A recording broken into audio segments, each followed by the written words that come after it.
You ready? Okay. Good morning. It's 9 o'clock and I'd like to call the meeting of Community Mental Health of Ottawa County to order. And we're going to start this morning with a roll call.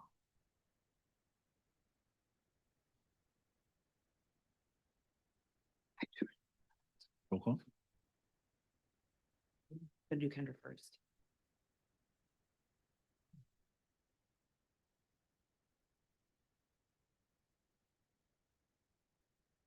Director Bunce, Yes. Director Davis, Yes.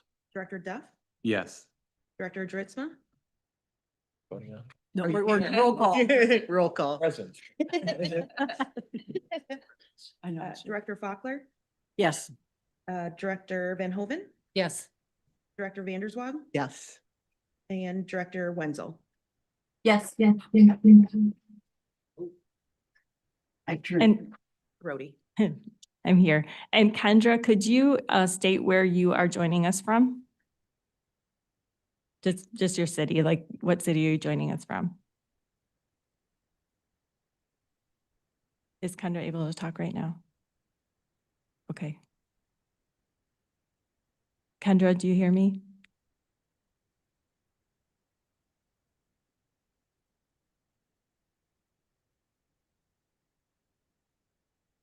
Should probably sign off one. Otherwise you get that echo. Kendra, can you tell us where you're joining us from?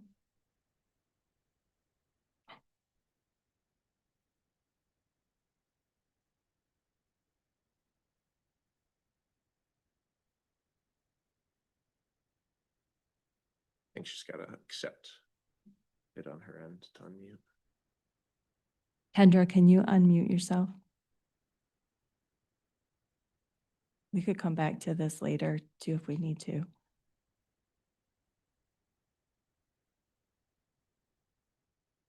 All right, why don't we come back? We'll come back and do that in a second. Okay, so first up, we have our invocation. And I just want to talk to something that's happened in our nation over the last couple weeks before we pray. So the assassination of Charlie Kirk on September 10 has brought both profound sadness to our nation, as well as anger and division. For those deeply suffering from either one of those, please reach out to those around you for support. Charlie was no stranger to difficulty, and his favorite verse, which is profoundly insightful, was Romans 8:28, which says, "For we know that all things work together for good to those who love God, to those who are called according to his purpose." And in 1 Peter 5:7, God invites us to cast all of our cares on him because he cares for us. In Ephesians 2:14, he tells us, "For he himself is our peace, who has made both one and has broken down the middle wall of separation," showing us that it's possible for people who disagree or come from different backgrounds are able to come together in peace. So please join me in praying for the healing of our nation. Dear God, we just thank you for the opportunity to come together today to work on behalf of our county and for the needs of our people. We just pray, God, that you would heal this nation, Lord, that you would be with those who are still grieving and for those who are angry, that you would heal us and that you would bring us together and help us to be one nation that is truly able to love each other and have conversations that can be peaceful. Example of other in that way. God, we think of some of our members who are having some health difficulties and our loved ones who are having health difficulties and those in our community who are suffering the same. We just pray that you would heal them and that you would be a comfort to them. In your name, amen. Amen. Okay, please join me in saying the Pledge of Allegiance. Pledge allegiance to the flag of the United States of America and to the republic for which it stands, one nation, under God, indivisible, with liberty and justice for all.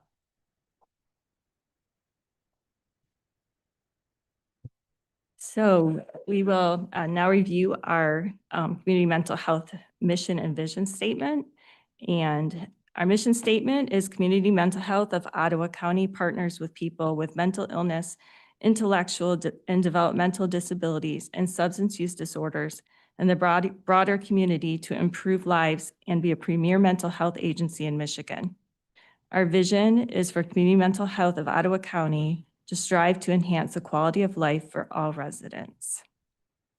And so with that, that brings us to public comment. If you wish to speak, please come to the podium, state your name, and you have 3 minutes to speak to the board. Would anyone like to make a public comment? Good morning. Good morning. Thank you. I'm just here to plead for my son Troy, who we're looking for a home for him. He's been in 2 group homes. He's been back with us for 3-4 years again. He's 41 years old. He has Down syndrome, bipolar, and severe OCD. And we are aging. My husband will be 85. I'm approaching 77. So we're concerned that he will have the proper place. And I know you've been looking, but we want to plead for him. He's a good kid. He's loving, and he goes to Preferred 5 days a week, and he loves it there. He said today on the way when we dropped him off is, "So I get to be with my friends today." So he's just a nice person. He's been sent, his first home closed, and the second home sent him home because of the bipolar. So it is difficult, but he's well medicated. We've had to call the police several times over the past couple of years, and they've been a big help. And just plead for some help getting it. We know Benjamin's Hope has openings with their new home. We've been out there. We've gone out there on Thursday nights for their music session, and he's enjoyed that, and he has friends there. And I know at Heritage Home, there's a couple openings. I just plead for him that he can find a place to live, and with your help, be placed somewhere, and that we have the opportunity to get him into a good home. Thank you. Yep, thank you. Thank you for sharing with us. Would anyone else like to speak?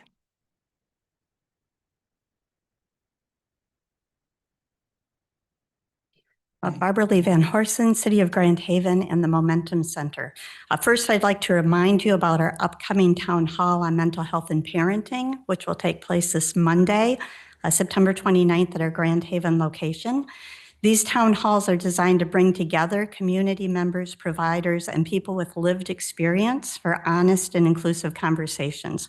They're free and open to anyone, and they create a unique space where we can talk openly about mental health challenges and resources. Looking ahead, on Monday, October 27th, our town hall will focus on mental health and conflict, a topic that impacts families, workplaces, and our broader community. We hope you'll help spread the word and join us for these important events. In addition to these town halls, I'm excited to introduce you to the Momentum Center's new Wellbeing Collective. The Wellbeing Collective brings together a wide variety of programs, classes, and supports, all focused on mental, physical, and social well-being. It's a collaborative effort where local practitioners and organizations offer opportunities ranging from mindfulness and yoga to auricular acupuncture and creative expression. Most of these offerings take place after work hours, and anyone's welcome to attend just to listen and learn and observe, with the opportunity to participate if they wish to. Members of the collective have agreed to share their practice at least once a month at the Grand Haven location. The full calendar can be found at our website, and then we hope to include Holland in future months. Our goal with the Wellbeing Collective is to make well-being practices more accessible, to reduce isolation, and to create a place where community members can connect with resources that complement both clinical and non-clinical care. It's a natural extension of the work we've been doing at the Momentum Center to build social and emotional health in our community. We'd love for you to see it firsthand, so we want to invite you to join us for a Wellbeing Collective open house on Thursday, October 17th. This will be a chance to meet almost all of the practitioners, explore the kinds of activities offered, enjoy a signature mocktail, and imagine how we might continue working together to expand community access to well-being. Thank you again for supporting this important work. We hope to see you at upcoming town halls and at the Wellbeing Collective open house. Thank you. Do we have anyone else who would like to make public comment? All right, seeing none, we will move on to the approval of the agenda. Is there a motion to approve the agenda? So moved. We have a- Okay, it's been moved and supported. Any discussion? Okay, seeing none, all those in favor of approving the agenda, please say aye. Aye. All opposed, say nay. And actually, I think we have to do this as roll call. So everything will need to be roll call since Kendra is virtual. Director Bunce? Yes. Director Davis? Yes. Director Duff? Yes. Director Dritzma? Yes. Director Faulkner? Yes. Director Van Hoven? Yes. Director Vanderswag? Yes. Director Wick? Yes. Director Wenzel? You have a question? That's the mouse. Oh. Those two, I was like, wait, better email. Does look like it.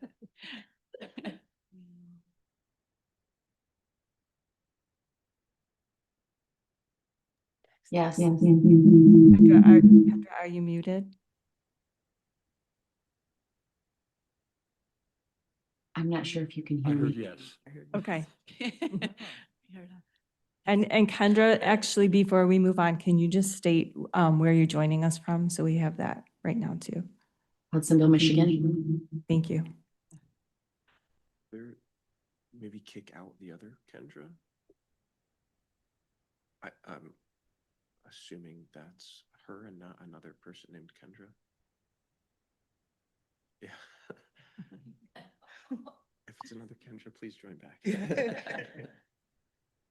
And then Director Rhodey? Yes. Okay.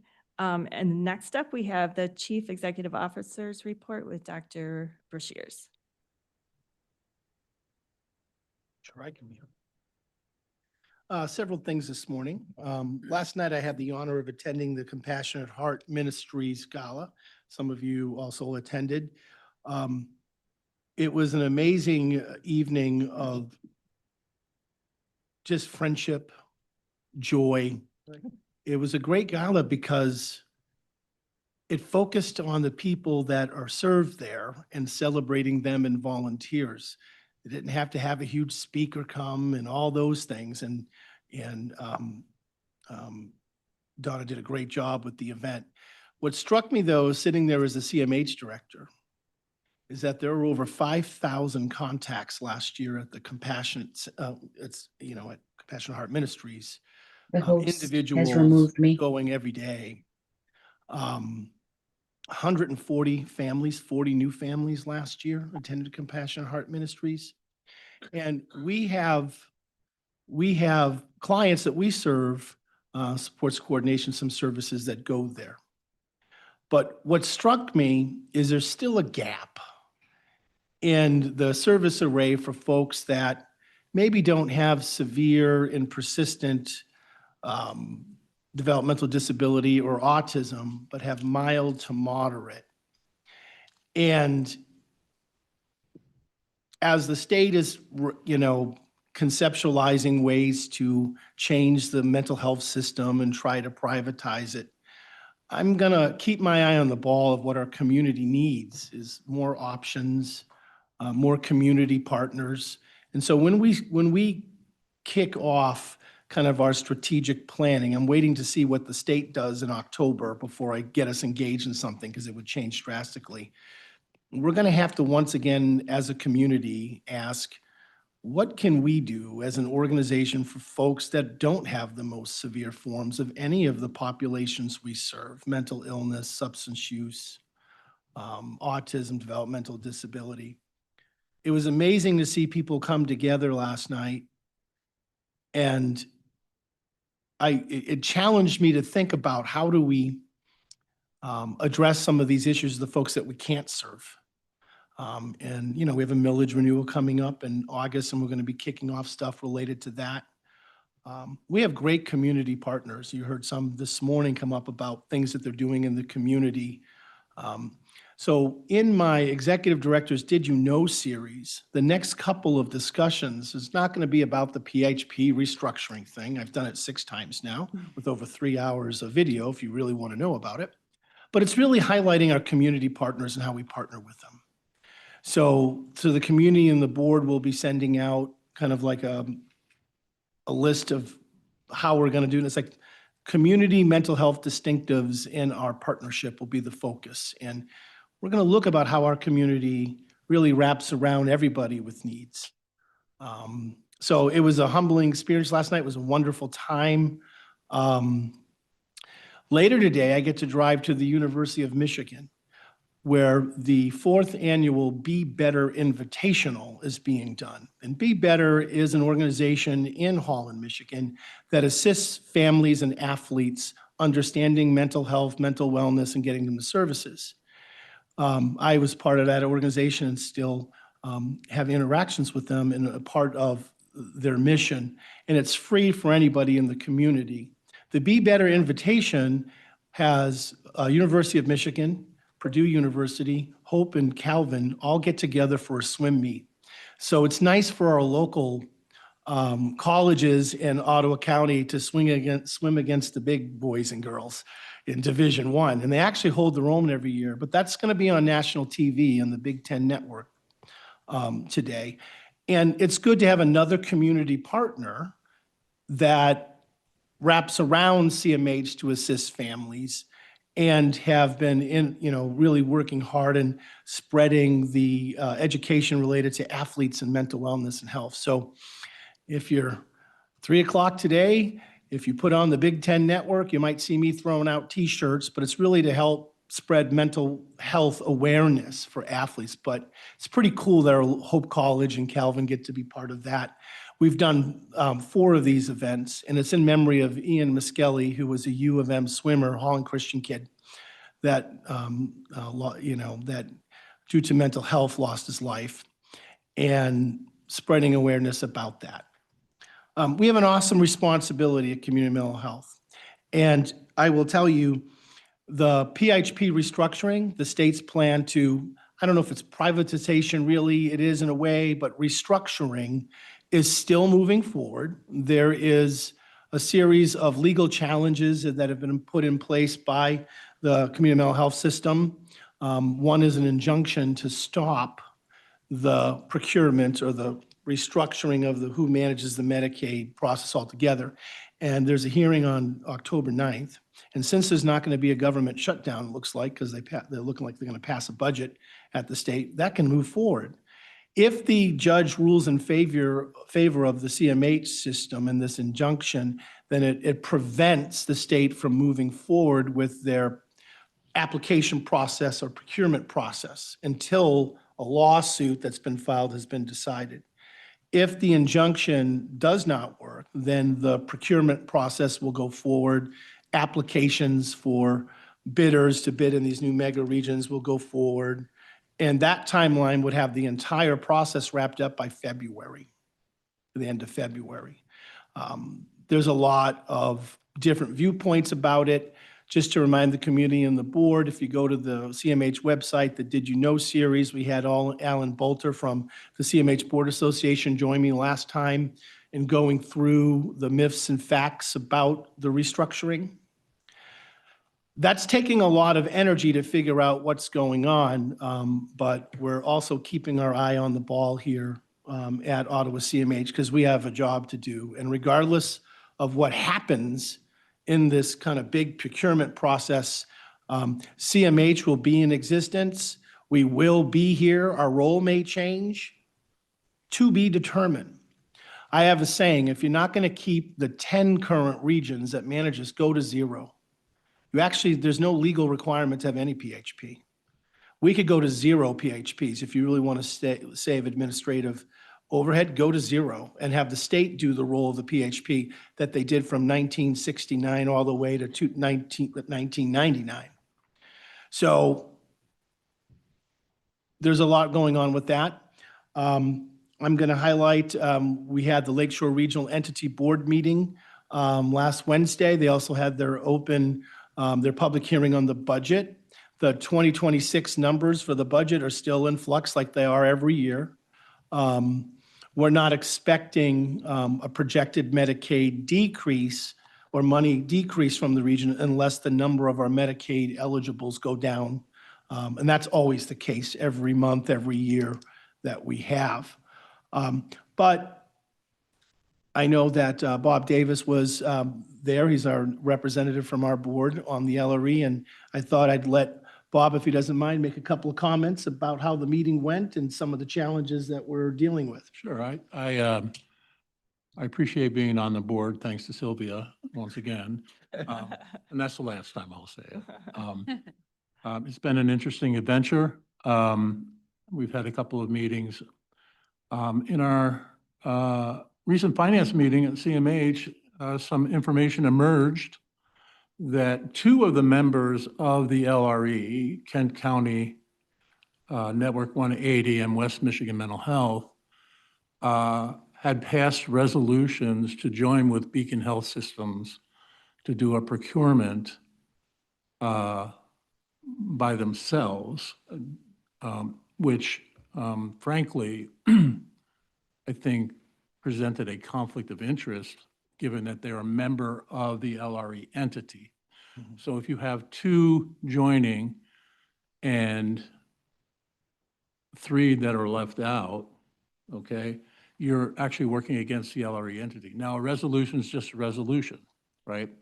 But my question was those members of CMH boards that sit on the LRE, did they recuse themselves from that vote? And unfortunately, that question was never able to be answered. Tom Parnan attempted to get something on the agenda. It was shot down by by Judge Gardner, who, I know from the past, a nice person. They indicated that this information was too new and it was a rush to judgment, and we had to wait and get an outside opinion before we did anything. I then tried to basically have a motion for us to review what conflict of interest means in the 10.3 policy, which was basically kind of stuffed by Judge Gardner again, indicating that she'd be glad to send it to me, but she didn't want to have a discussion. So I talked with her afterwards. She assured me that we would be talking about it in the next meeting. I will not be able to be at the next meeting, but she assured me that she would let us know. So to me, while we couldn't get to the conversation, it kind of smells.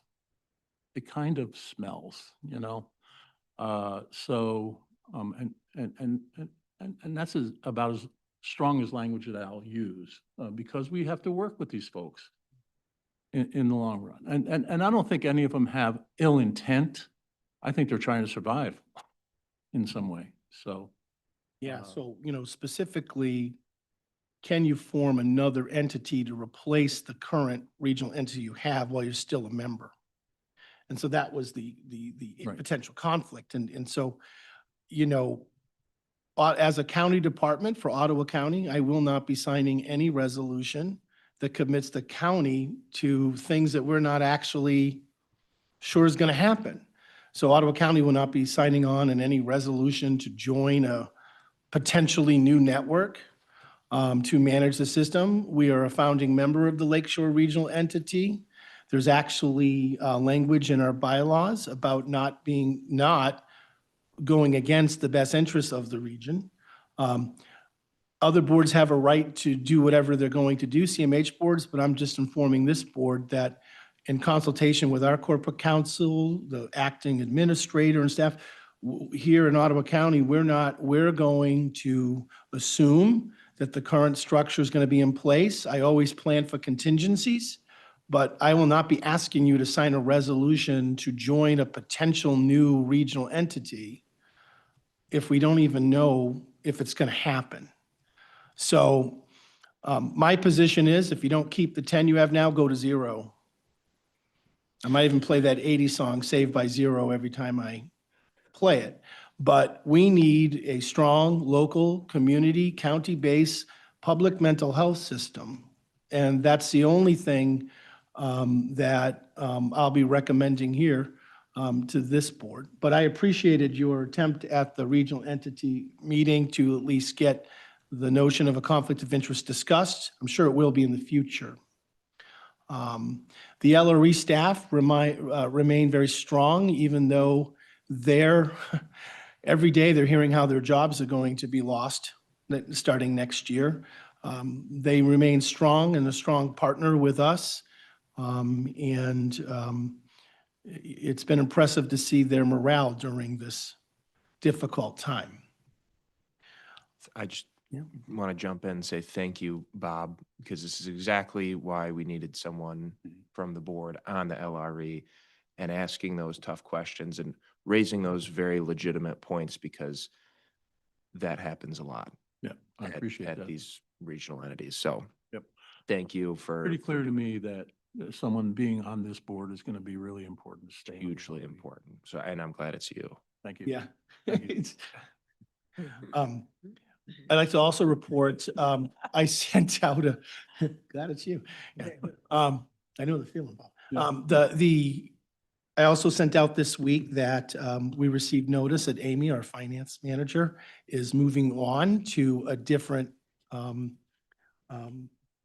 option for her in her life. All I can tell you is that Amy has served this CMH with distinction and excellence for several years. It's been a personal pleasure to get to know her over the last year and several months. Amy will be missed. And, Karen, the finance director for the county, has been very proactive in us coming up with an interim plan. Karen is in the audience today. And we will be looking at a way you can't replace an Amy, but to kind of move forward in that regard. We've received offers of assistance from some of our partners, Muskegon, CMH, the region. Karen and the fiscal services staff have met several times already to look at what we're going to do over the next several months. This is a difficult time of the year because every report is due, close of the year is due. But I just wanted, on behalf of the CMH staff and the board, thank you, Amy, for your service. I know you hate me bringing it up in public, but I couldn't help myself. We wish you the best of luck in your new endeavor. And all I can say is the Muskegon library system, where she's going, is darn lucky to have her. So thank you, Amy. Thank you. We got some good news on the grant front. The System of Care grant, which is a very large grant that we get that help coordinate different systems of care with family services. We got that renewed. It's over $1 million. It's actually more than that, several million. At the Performance and Quality Improvement Committee of the board, we will go through in one of the upcoming meetings that grant and everything associated with it, and then bring it back here so you know what that means. My view on grants is if, we don't take grants if they obligate us for certain things after the grant expires. We use them to augment, support, fill in gaps. But as we get grants renewed, we're always asking the question, what happens if it goes away? And so at an upcoming Performance and Quality Improvement Committee, we'll go through that grant, and then we'll bring it back to the full board so that you know that. And that's kind of the venue we're kind of doing the deep dives on. We also got the CCBHC grant, not the demonstration project, the grant that helps us build, because there's two parts of it, the infrastructure for CCBHC programming. That also was renewed. I think that's $1 million, right? Yeah. Yes, and as I go through my, it's the time of year I start to go back through, what are the CMH funding sources and what do they pay for exactly again? We do it every year, both for the board and the public, so we'll be starting that series off at the Finance Committee, and then again, in some of the Did You Know series, and we'll talk about CCBHC again. What is it? What does it fund? What does it mean? Medicaid, what does it fund? What does it mean? State General Fund, what does it, millage, all of that will be handled in that committee, and some additional presentations that we can do. So I'm very pleased that we received those. They're not grants that the federal government has said we're looking at cutting, but you never know, right? But just to remind the board with grants, if a grant ends and there isn't another funding source to continue the work, then it ends. It's like the millage. If the millage isn't renewed next August, all of the programs, we'd have to look at how do you maintain those. With that being said, I've asked Chelsea that does our customer service and also works with the millage programs, community programs, in October to hold a meeting with all recipients, past or present, of the millage dollars to come in and talk about implications of the millage not being renewed next August. We're going to have to demonstrate the effectiveness and the continued need for the millage funding. Without the millage funding, the big part of community and community mental health goes away. We become pretty much a Medicaid behavioral health care provider. So the millage is front and center in remaining and developing community programs that wouldn't be funded with Medicaid at all, and to open it up for groups of people that we wouldn't normally serve because they might be mild to moderate. So in October, I'll release the date of that meeting. Board members can obviously come to it. We're going to send out a notice to talk about millage and its continued need. You'll see a series of kind of educational information about the effectiveness and outcomes of the millage programs. Millage, 2025, 2026, it's been 10 years, a 10-year review. What have we spent it on? How has it helped? What is the community impact? And the need, I believe, for it more than ever. Back in 2016, we were facing massive reductions in Medicaid. In 2026, we're facing the complete restructuring of the Medicaid system. More than ever, it's like time repeats. The millage will be needed, and we will make sure we're educating and talking to our partners about it on that. We had many participants in the Walk a Mile that happened last week. Was it last week or the week before? Last week. We had many participants from Ottawa County that went. We provided transportation. We had staff there. I think some of the board was there for Walk a Mile. It was one of the biggest. Walk a Mile, if you don't know, is kind of like annually every year, participants of the CMH system and staff and consumers go and to Lansing and just to advocate and to remind the public and the legislature that of the needs of folks that we serve in the system. This is one of the biggest turnouts since COVID. There was over 2,000 people that attended the Walk a Mile. Usually you start in different places in this mile that goes around the Capitol. In years past, you could all start at the beginning and like Charlie Brown and the Peanuts, you just kind of move. This was so big this year that they had people starting all the way around. So it was like a circle. there was no really any breaks in the participants. Debbie Stabenow spoke on the need to keep the public mental health system public and the threats to the public mental health system based on the department's desire to restructure who manages the Medicaid. We had several folks come up to the Ottawa County tent and steal one of our T-shirts and wore them. So Ottawa County was represented by non-Ottawa County folks all the way around, including the regional entity, which was nice. But that was a great event. Advocacy needs to happen every day. The needs of our community are still there every day. And so Walk a Mile is great, and we participate in it, and it was good to see a good turnout. But we take that seriously every day.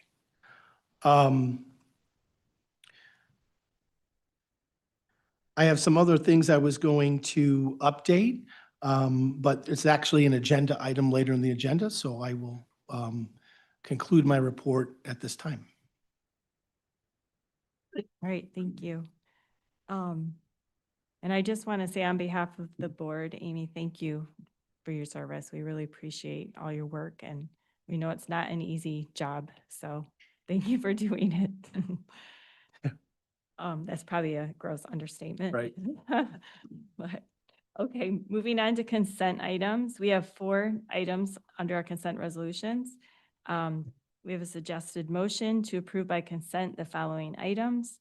The minutes for the August 22, 2025 Board of Directors meeting, September 2025 amended and renewed service contracts, September 2025 new service contracts, and the fiscal year 2025 August financial statement. Is there a motion to approve the consent resolutions? So moved. Support. Okay, it's been moved and seconded. Is there any discussion on these items? Okay, so let's take a roll call vote on these.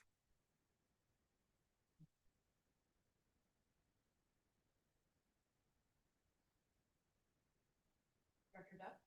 Yes.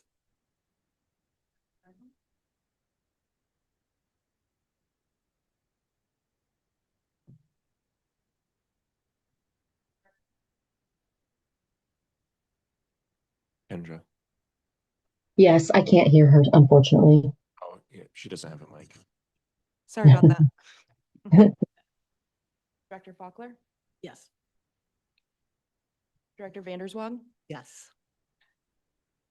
Director Dritzma? Yes. Director Wick? Director Davis? Yes. Director Van Hoven? Yes. Director Bunce? Yes. Director Rhodey? Yes.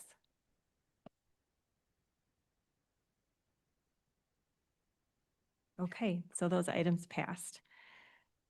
All right, moving on to our committee reports. These are for information only. And first, we will cover the Performance and Quality Improvement Committee. And That'll so be Bob me. Davis, if you could Yep. fill us in.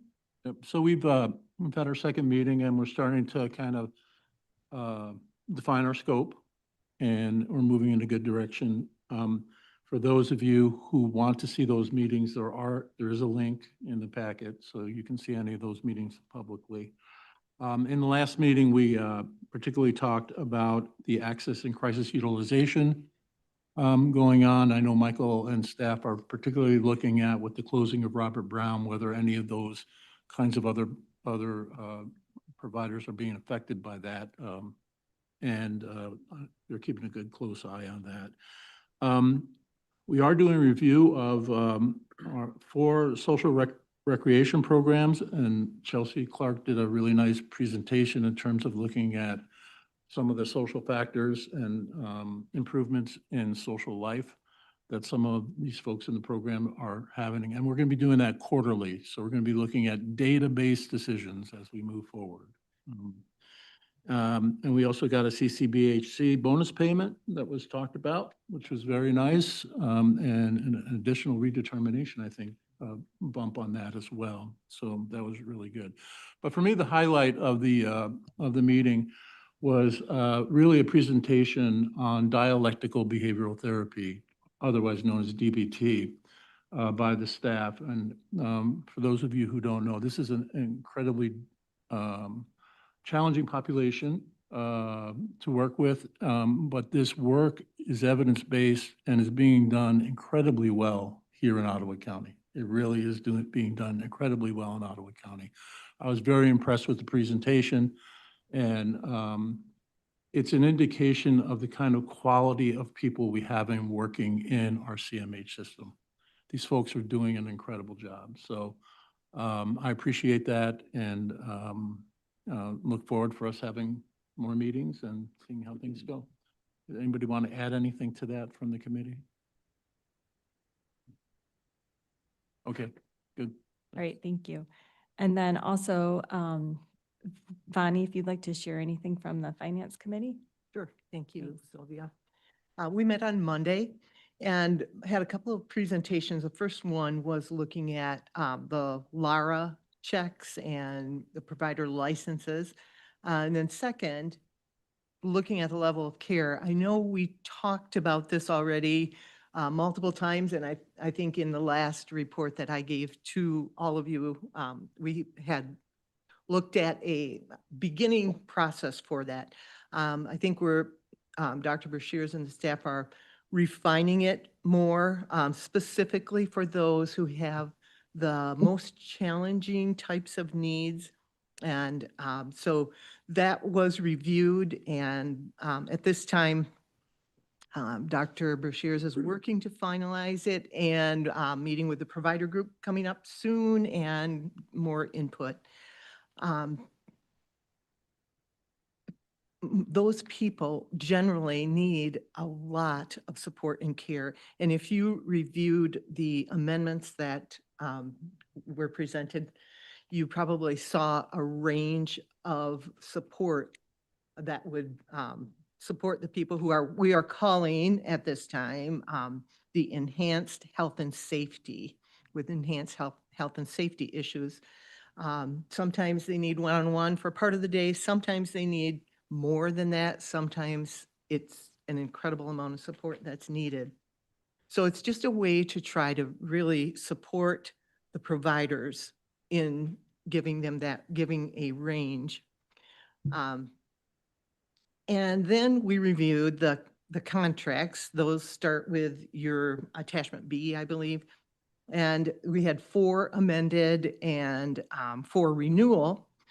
In addition to that long list that I believe 5 pages of looking at putting all of the contracts in a 1-year cycle, and also providing that range for level of care that we talked about. So that was the change on that. And then there were 3 new service contracts. One was for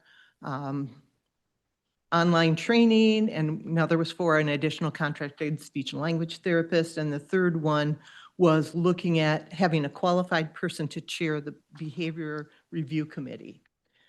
And then moving on to the budget, Amy presented fiscal year 25 activities through the end of August. As expected, the issues with timing are mostly related to when money comes in through grants and the drawdown. A good thing noted was a decrease in the deficit. As you know, we were close to 5 million, and that now is down to estimated 1.2 to 2 million. So I think kudos to the staff who have worked so hard on that. And grant funds, everything's in a healthy position. Again, revenue line items related to the grant cycle. That's why they may look like they're not as healthy as they really are. It's just when the money comes in. So does anyone from the committee have anything to add to that, or any corrections? I can provide a clarification on one thing. Okay, thank you. So the projected deficit is within the risk corridor we have with the Lakeshore Regional Entity, and would be covered by the internal service fund at the regional entity that is our money sitting there. So as we continually look at decreasing that deficit, it's within the percentage for us to access that LRE fund, and there is sufficient funding within the regional entity to cover if we end up with the deficit, or even if it creeps up a tiny more as stuff comes in at the end of the year. So just to let the board know, it's the reason why we have a shared risk model with the region. That money is there for that purpose. Obviously, you don't want it, you want more revenue to come in to offset it because the need continues to grow. But I'm really liking the committee structure that we have because we can get into pretty good detail we end up spending 2.5 hours talking about those items. And I encourage the public and other board members to watch the meeting, have questions on it. That enhanced health and safety level of care, if you looked at the finance packet, you'll see that I've identified 5 individuals, one that's coming up, that would cost over $2 million to serve. I've brought this to the attention of the region. I've brought this to the attention of the state because we are not getting funding for that level of care, meaning that they require a 1-to-1, sometimes 2 staff all the time with them for health and safety reasons. And it can cost, one person could cost over almost $1 million on that staffing. We are putting together data regional-wide about how many people, based on the criteria that I've developed in the region, would meet this. And we're going to be approaching the state to ensure that the way they figure out how much money we should get includes this level of care. And so once you identify the group, which I have, then it's, are we funded for it? The answer is no. Do we have to provide the service? You bet.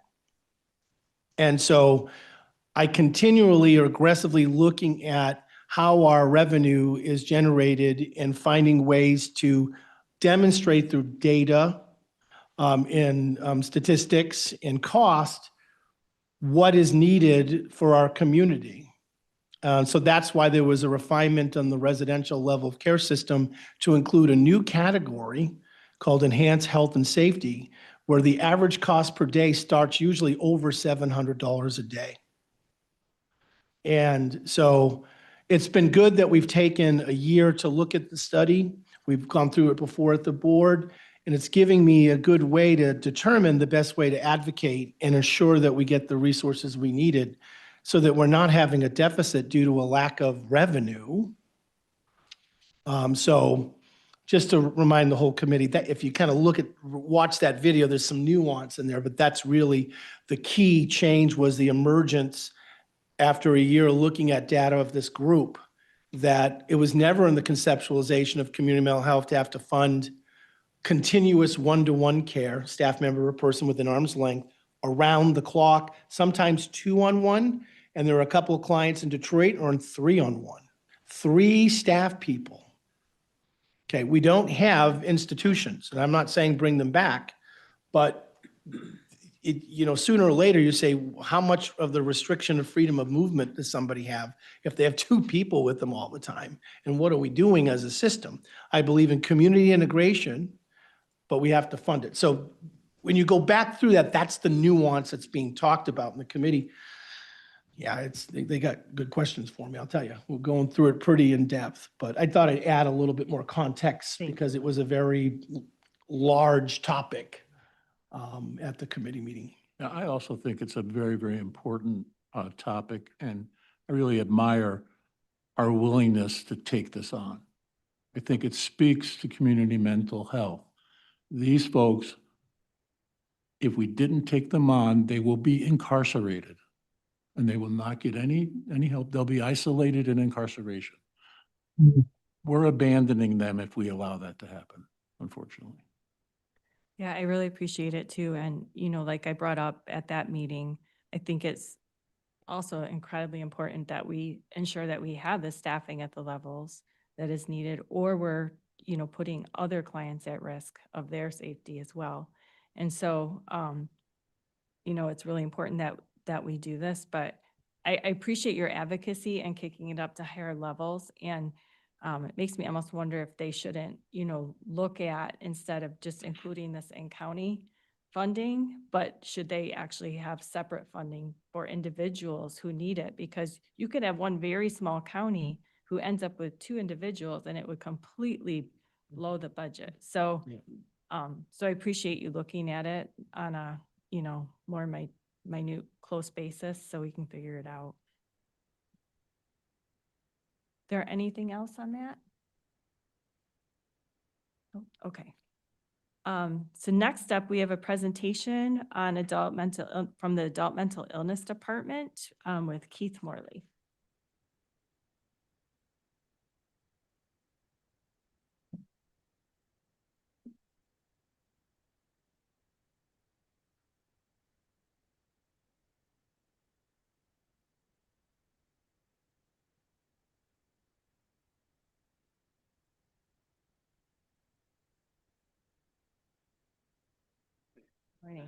Morning.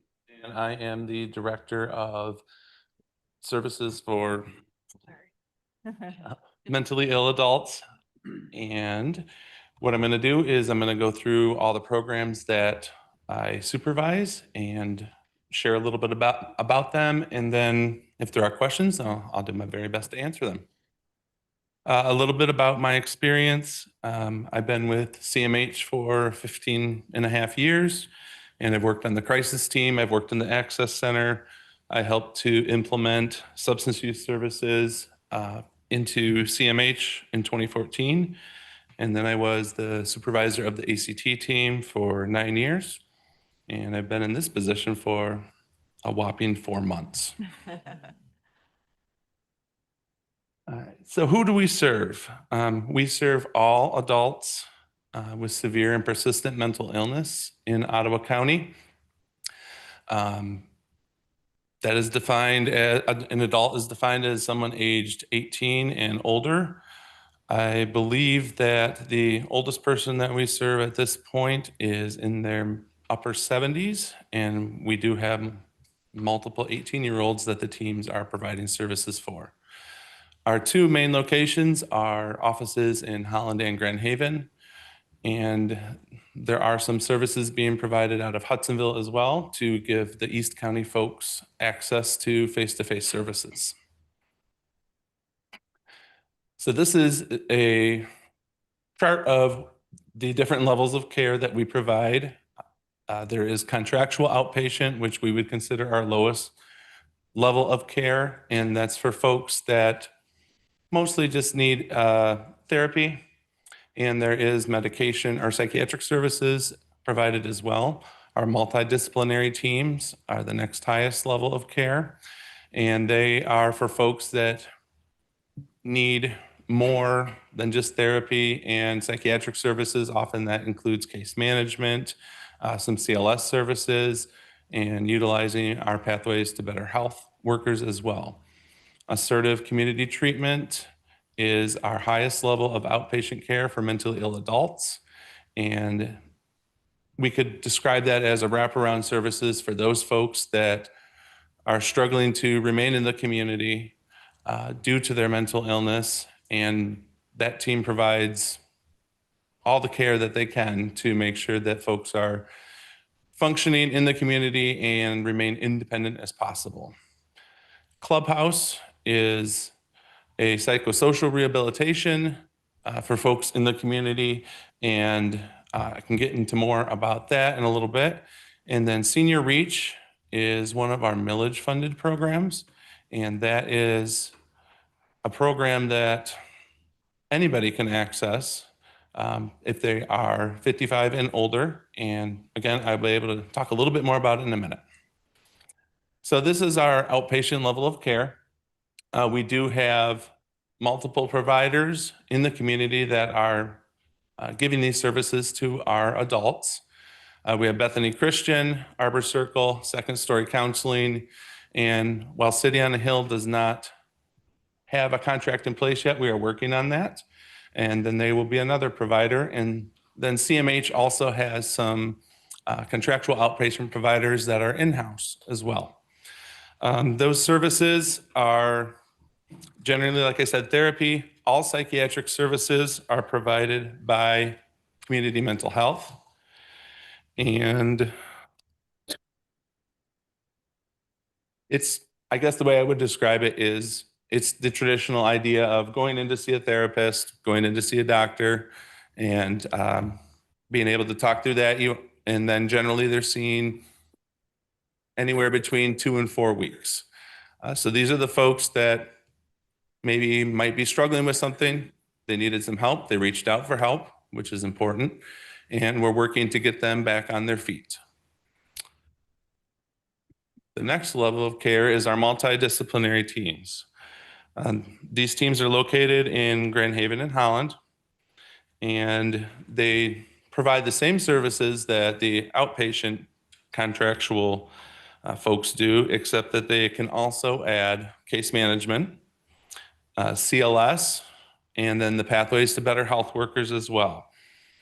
Their model is, it allows for folks to be seen more than they would at a contractual outpatient level.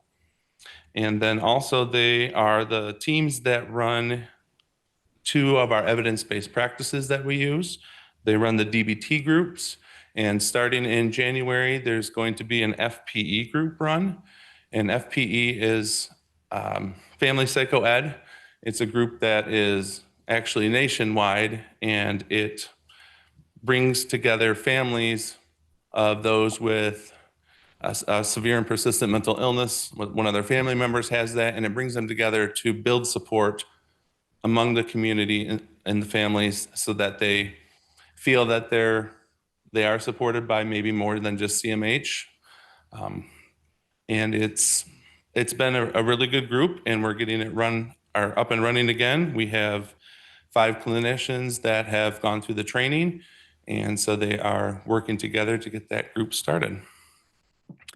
Multidisciplinary teams also have a higher rate of co-occurring substance use disorders with their folks with their mental illness. And intensity of services can range from somebody who is in the maintenance stage of change. So that would mean that they do have some insight into their mental illness, their need for treatment, and they still need ongoing services, but they are able to function in the community for the most part with those supports. And then it can be on the other end of the spectrum with somebody that's out of the hospital after being placed psychiatric inpatient for the first time. So the services that are provided can range from seeing them a couple days a week all the way to maybe monthly, just to maintain their functioning in the community.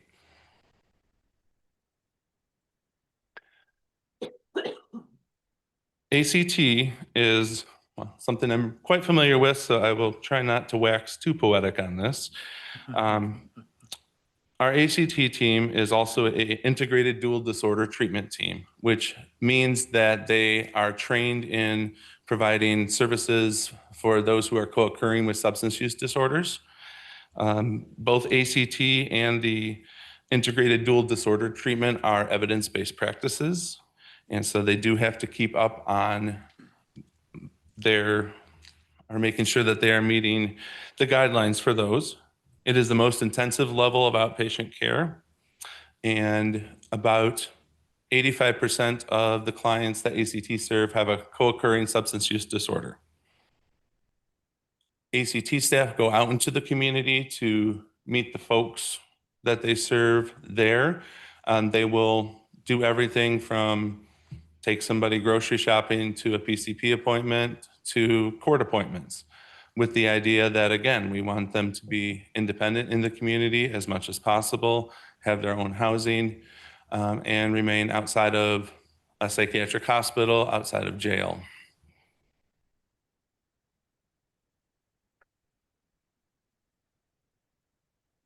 All right, then the next one is Clubhouse. This is also an evidence-based practice that the private sector does not provide. It's a psychosocial rehabilitation model. So the folks that attend Clubhouse go in and they have a work ordered day.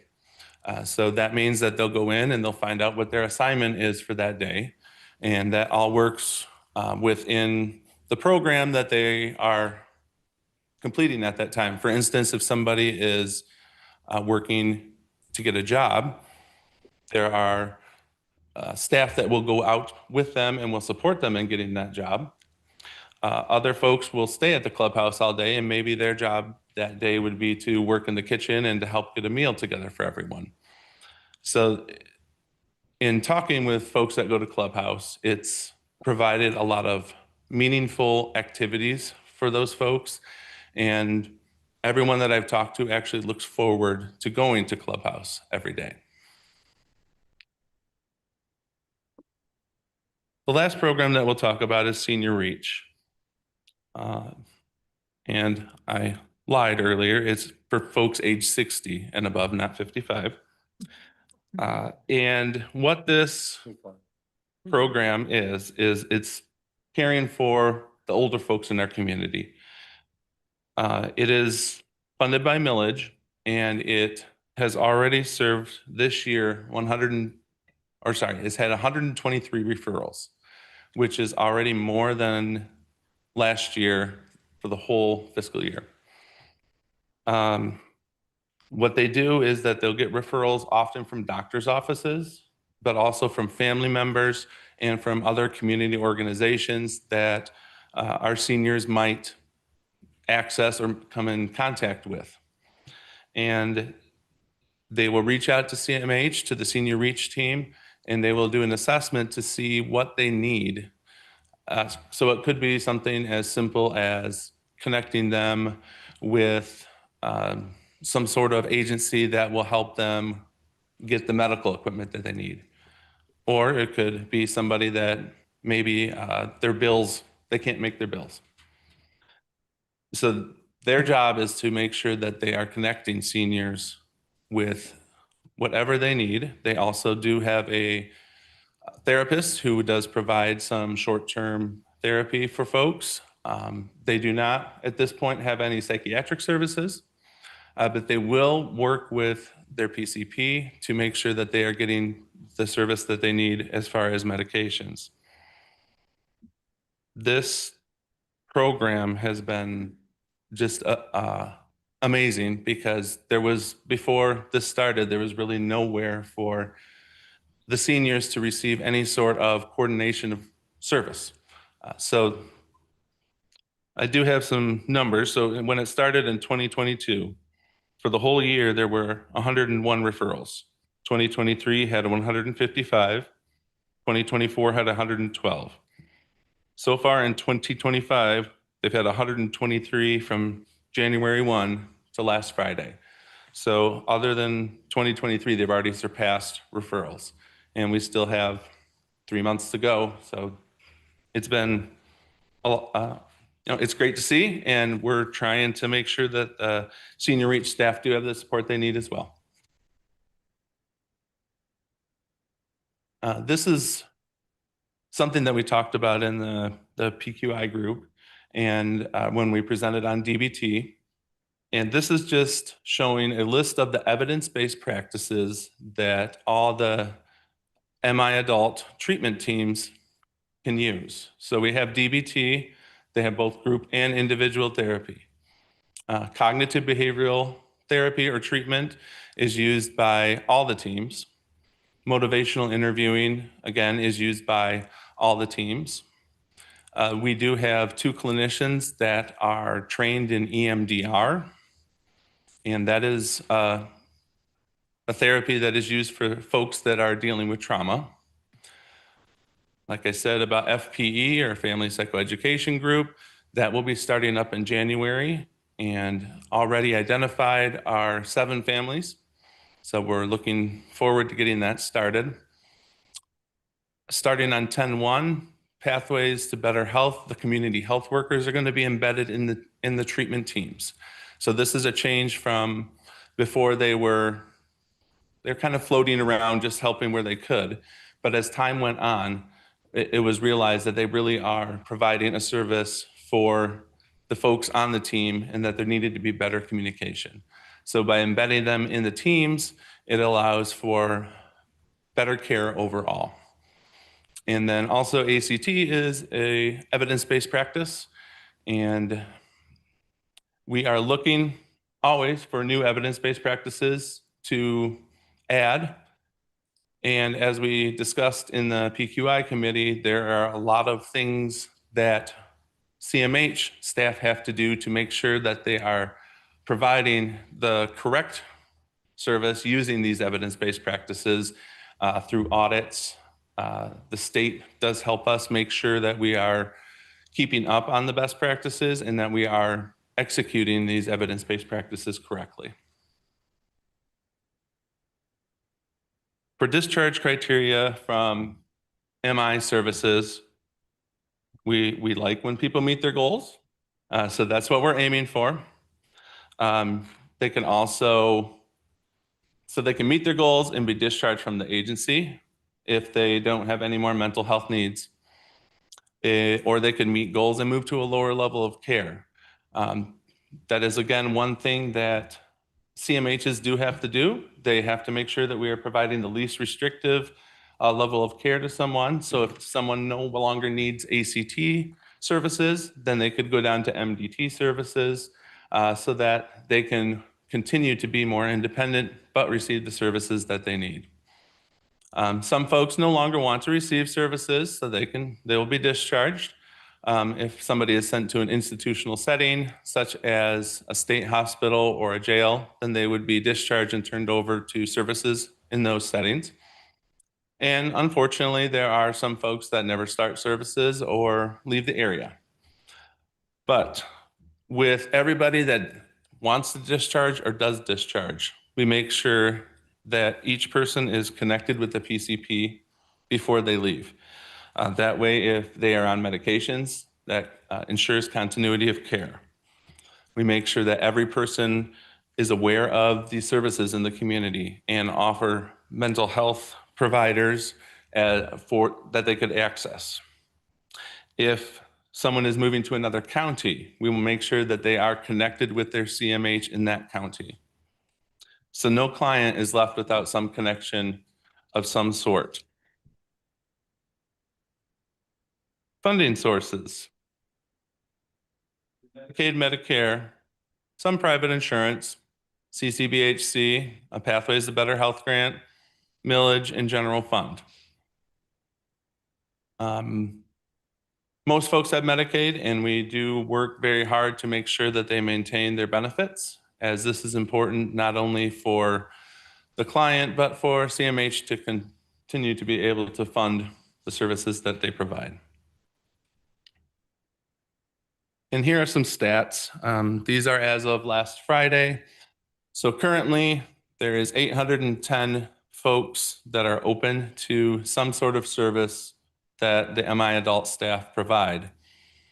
These numbers, the little boxes won't add up because there are some folks that are like using Clubhouse and also receiving MDT services.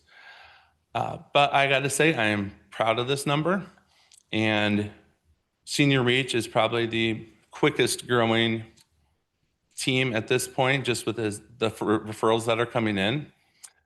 I know that Holland MDT from August 1 until the end of August did receive 25 referrals.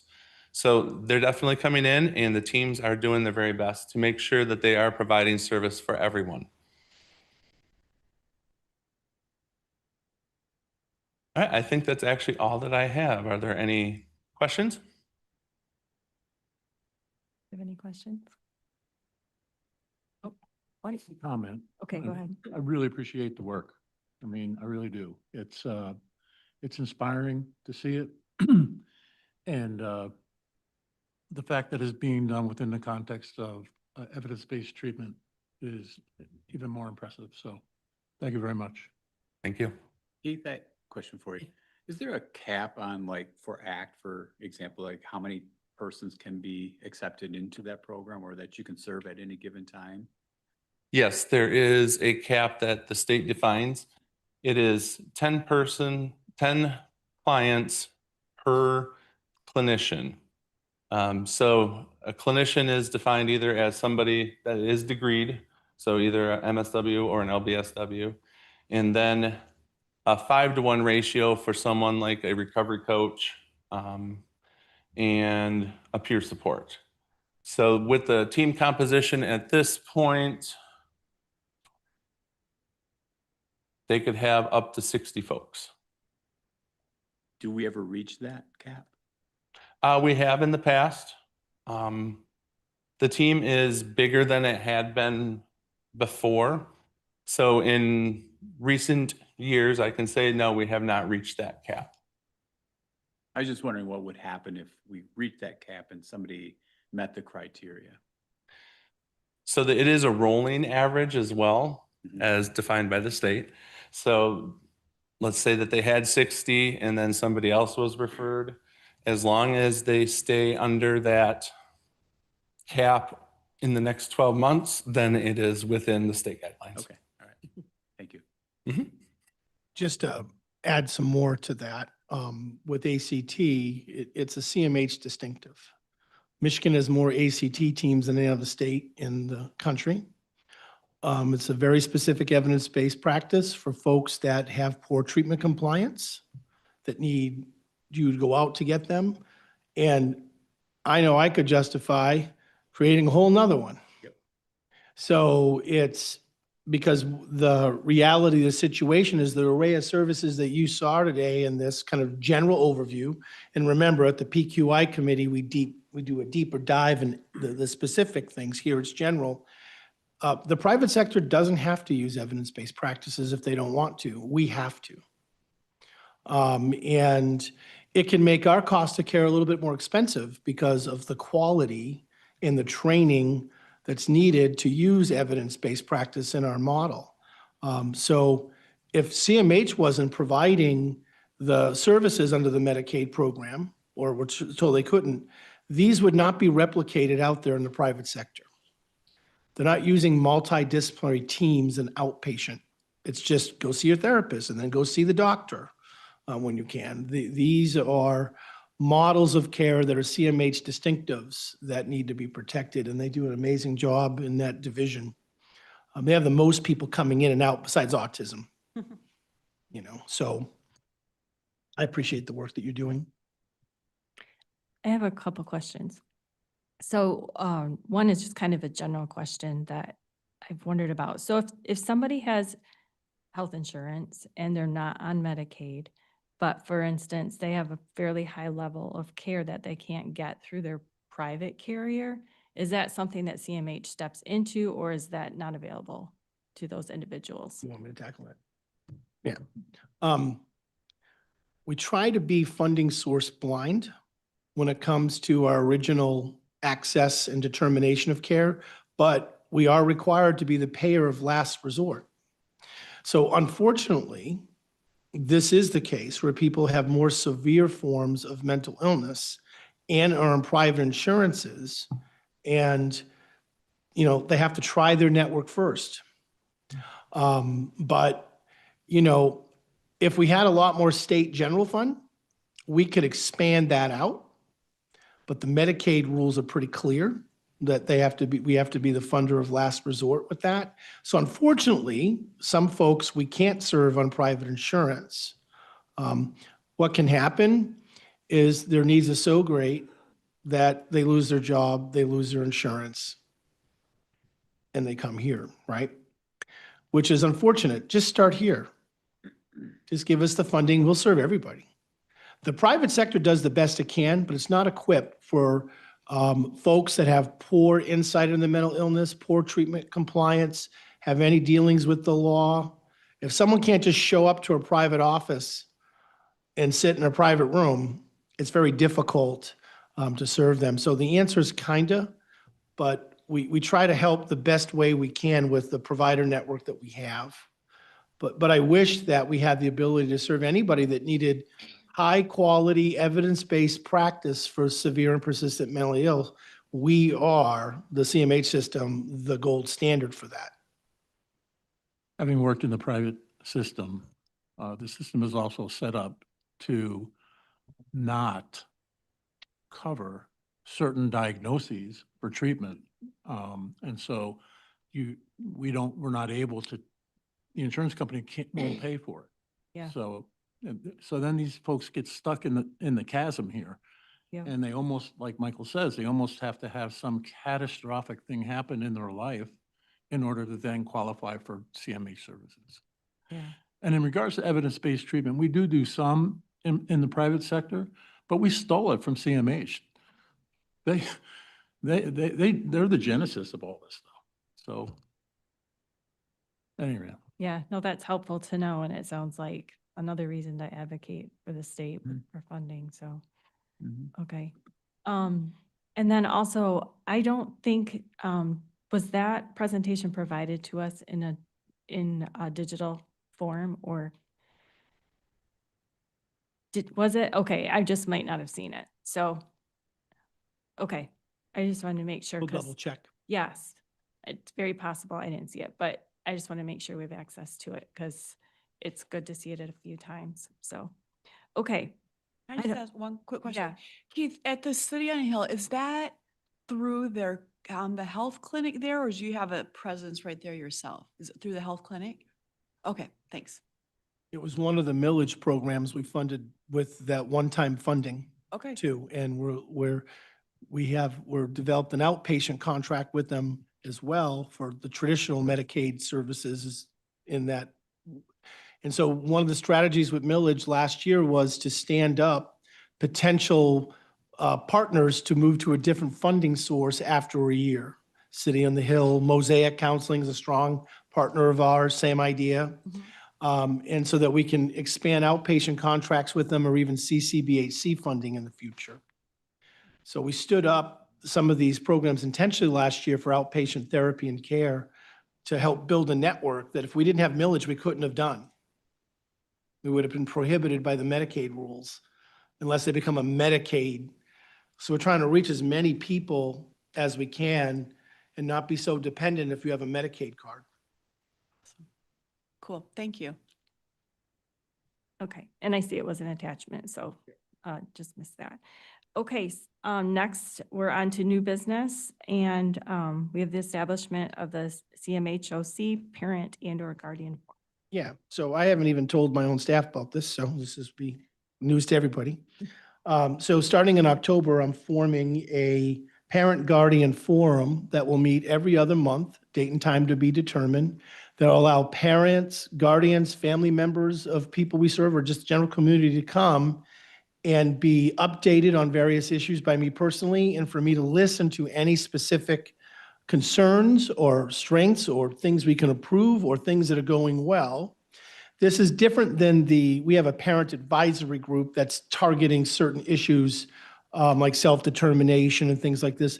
This is more of a forum for just me to be available for parents, guardians of the people that we serve to listen and to make them a stakeholder group in a strategic planning, and also to help inform our needs assessment.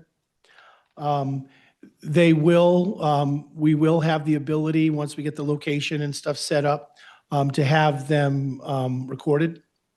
And it's my intention to quarterly bring an update to this board on the parent and guardian forum.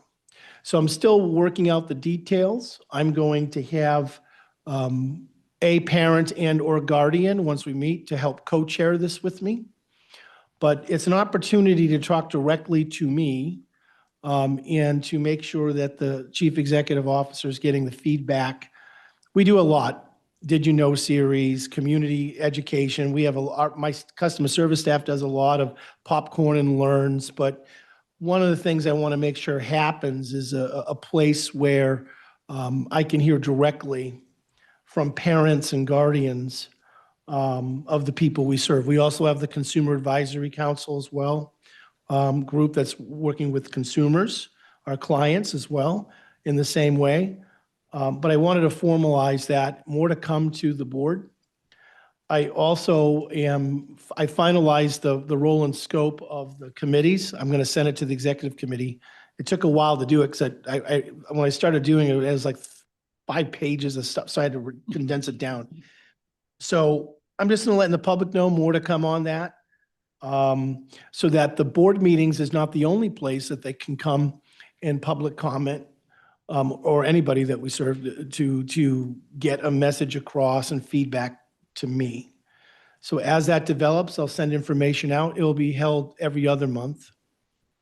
And more to come. Also, we have the fall conference. That's the next agenda item. Several of you are registered to go in October. If you're not registered to go to the fall conference, the CMH conference, and you want to go, please let Amanda know immediately. If you want to go, but say you don't have transportation, let me know. I'll drive you. Okay.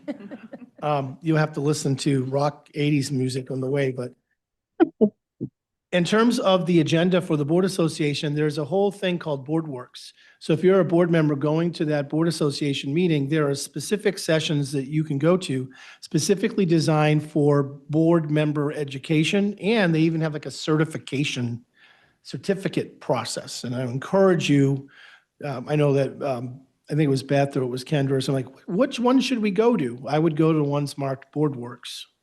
It's a 2-day conference. And if you're interested in attending that and you need more know about it, please just let Amanda know.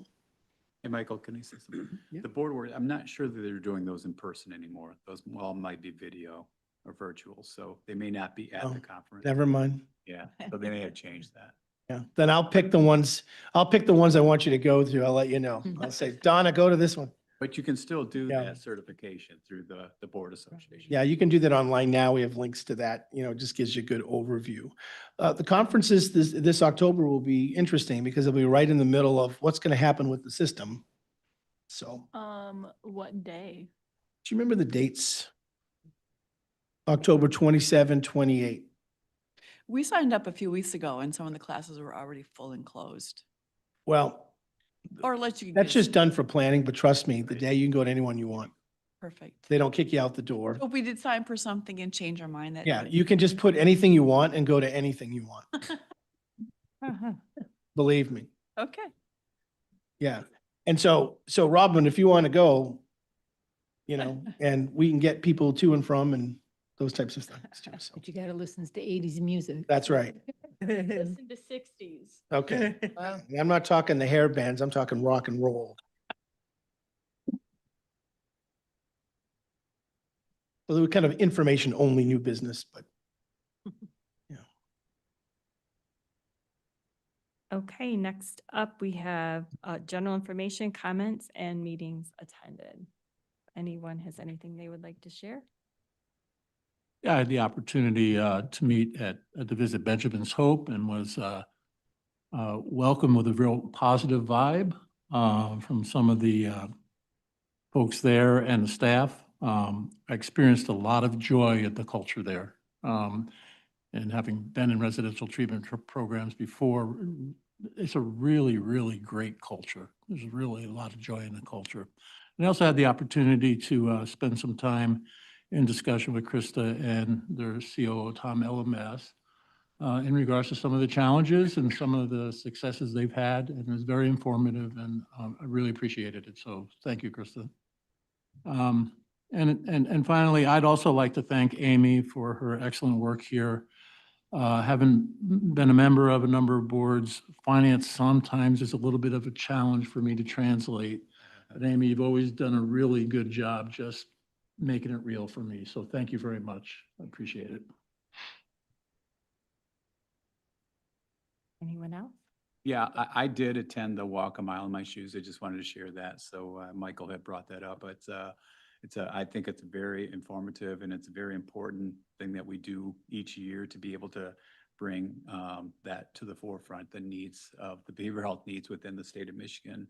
And it was nice to see the representation from the staff here from CMH also and the consumers that were there as well. So Anna was there and I did get one of those t-shirts. So. Yeah, I don't know if this was before or after our last meeting, but I had the opportunity to go and tour one of Hope Network's facilities in Unica, and I'm just blown away by the work that they do. I will give kudos to anybody who works in this space because it is truly impressive. And I just wanted to say thanks, not just to Hope Network, but to all of our providers. I don't know how the public-private mental health system would function without our nonprofits, our for-profits, our public system, our private system. So just thank you, wow, for what you do. I mean, people put themselves in hard situations. They've got long days. It's intense work a lot of times. So just wanted to say thanks. And yeah, I would encourage anyone to go and try and engage in the system as much as possible. So thanks. I just want to say thanks to Dr. B and Beth, and Kendra was going to come to our gala last night. It really was for me, it's a beautiful night. I love to see all of our donors and parents and friends, everybody come together, but it truly is about celebrating our friends. Over the years, I've watched a lot of nonprofits, and I love speakers, but at the end of the day, it's the stories of our friends that are really so impactful, and how they just overcome so many things and just really spread joy to all who know them. So that was the one thing. Another thing is that we also have a parent town hall on October 21. In the last couple of months, I met a man by the name of Jeff Light. He does inclusive futures, and it's all about special needs planning. So whether it's about special needs trust, to guardianships, a lot of us know as parents that finding the sources sometimes and resources is really hard to find. And so Jeff will be coming. Our town halls, as Rosie knows, are always open to anybody to come to Compassionate Heart and just learn and just find out what's available for families who need more supports. So that's October 21. And I too, Amy, I can't see you. You are just such a delight. And when I remember coming on the board and just meeting you, just spent so much time, and you're so kind. And so we're just really going to miss you, but wish you just the very best in Muskegon. So thank you so very much. Anyone else? So not something that's happened yet, but this next week we have a MAC conference. And so looking forward to see what happens there. I know they're going to be covering some of these CMH system changes. So that will be interesting, and hopefully we have some good dialogue go on there as well. So now we are onto our second opportunity for public comment. If you would like to come and speak to us, you have 3 minutes. Just state your name for the record. Hello, I'm Krista Mason, Benjamin's Hope, and I want to thank you. We serve 6 different counties throughout Michigan, and the level of engagement that we have with all of you, we don't experience from anyone else. Board members that are interested and want to come out and understand what we're doing. And I'd like to share, we had a lovely woman pass away a few weeks ago. She'd been with us for over 10 years. She was not one of your Ottawa clients, dearly loved by us. And the staff of her home were, as you can imagine, grieving, are still grieving. And Dr. Brashears came out one evening, I hope this is all right, on his own time in the evening and did a 2-hour grief session with our staff. And I'm enormously grateful for everything that you all do to help us do what we do. Thank you. Thank you.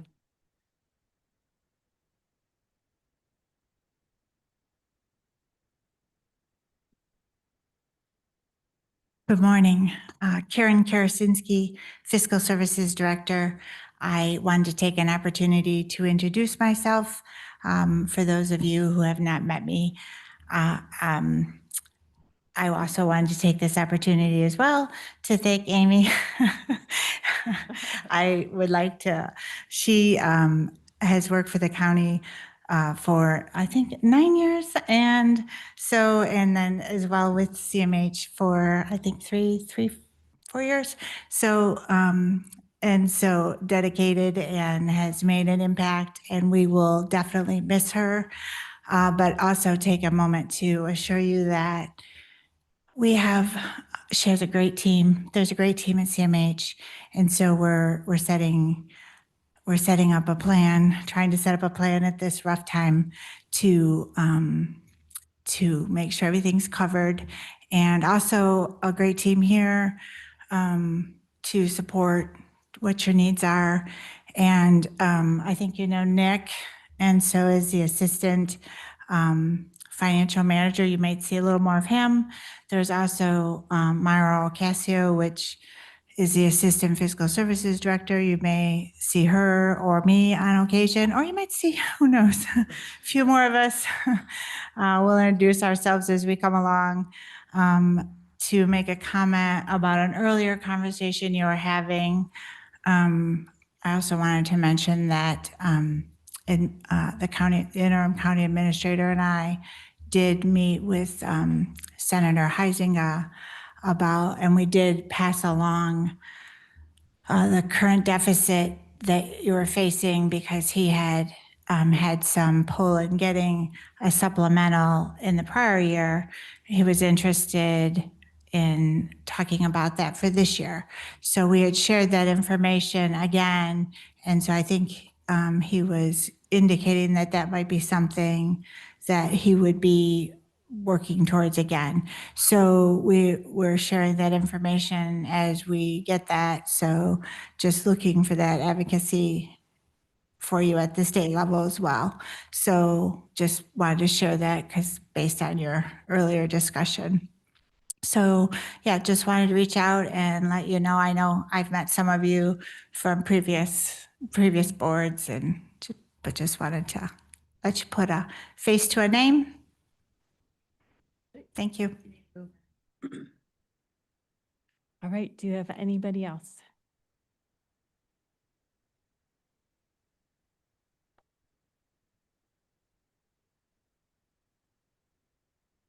Rosalie Austin, City of Holland.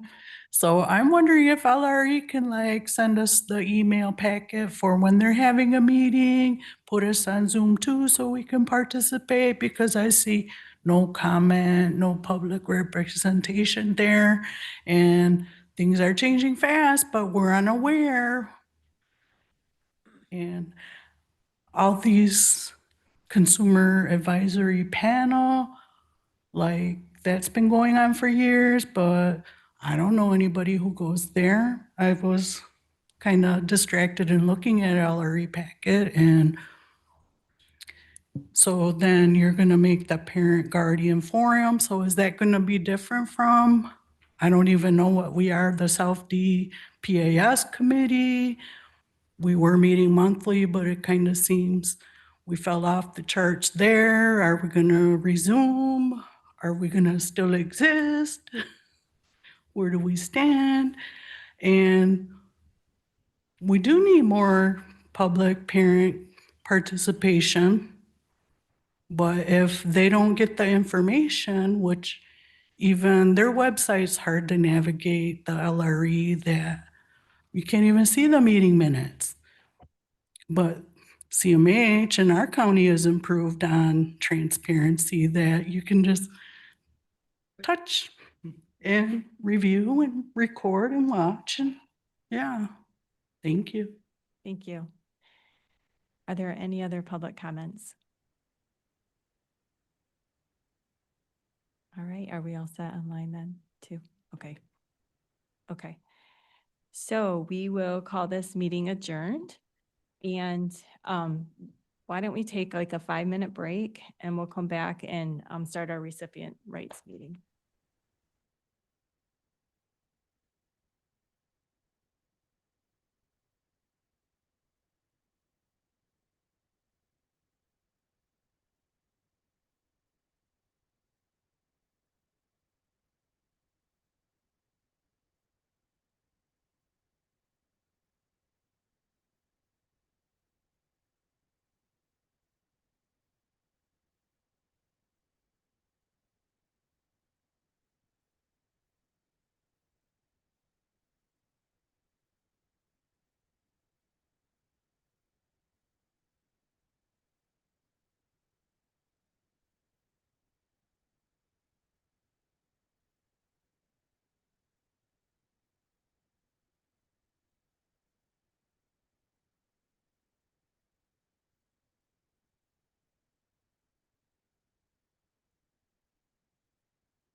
Just let me know when you're ready.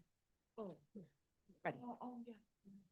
Okay, it is 10:47, I believe, and we are going to call our next meeting to order. This is the Recipient Rights Advisory Committee of Community Mental Health of Ottawa County.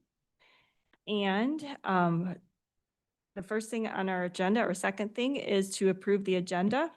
So our suggested motion is to approve the agenda for September 26, 2025, the Recipient Rights Advisory Committee. So moved. Support. Any discussion? Okay, then let's go to a roll call vote. Actually, we should probably back up a second and let's do a roll call real quick before we vote on that.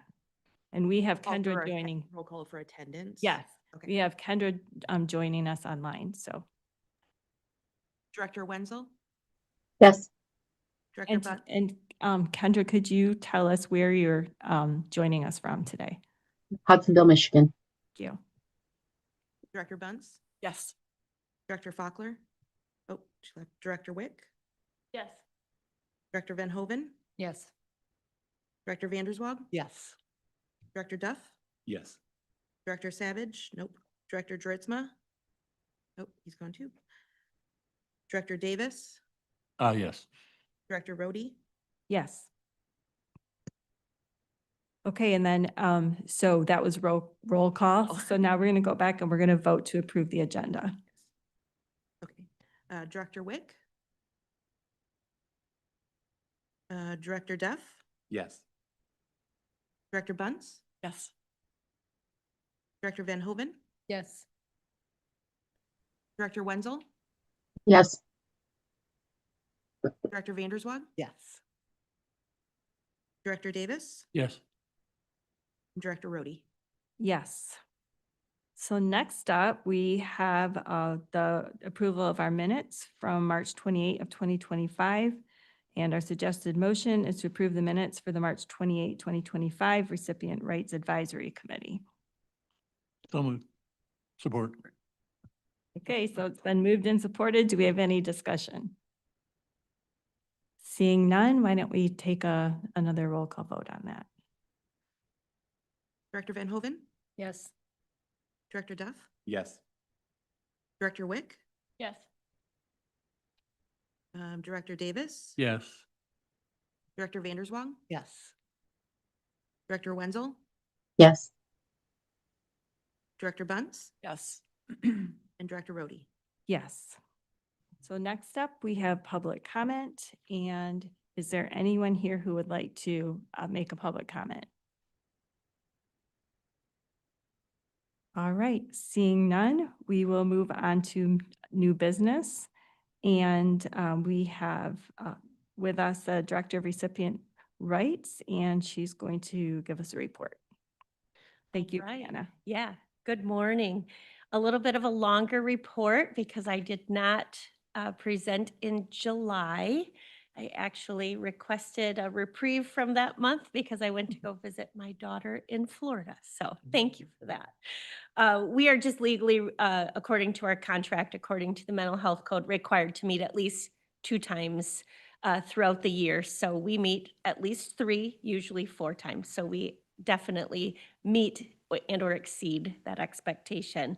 So you have in front of you the recipient rights. I would say it's a quarterly report, but not really. It's 2 quarters.